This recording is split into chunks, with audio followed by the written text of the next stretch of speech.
Over a century ago, facing the total power of Western nations, China, much like the Ottoman Empire, hit rock bottom and was carved up by Western powers like a birthday cake. Today, China has become one of the most powerful nations on Earth. What happened? How did China go from being the helpless, sick man of Asia to a superpower that makes the West uneasy? To understand China today, you have to open this dark book of old scars.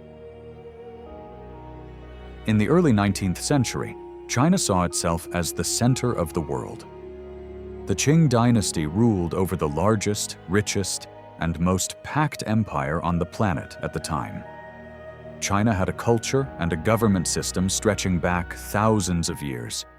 Its silk, tea, and porcelain weren't just goods in Europe, they were the ultimate signs of high class. Europeans even named that beautifully made pottery China, spending centuries trying to figure out how it was made. However, this extreme glory led to extreme confidence.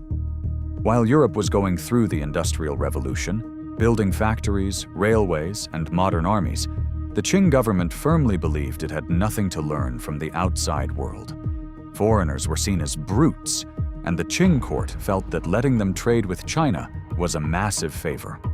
To keep control, China used the Canton system, strictly locking all foreign trade to a single port, Guangzhou.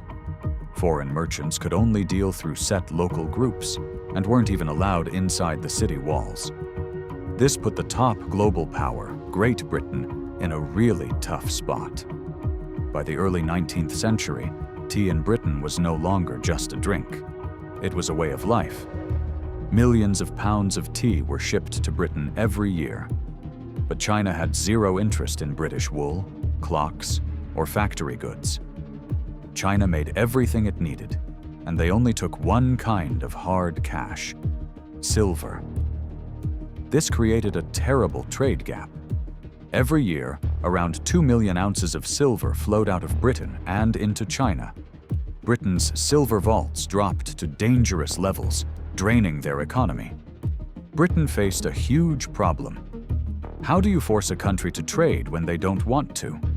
They needed to find something the Chinese actually wanted to buy. And so, they came up with a dark plan.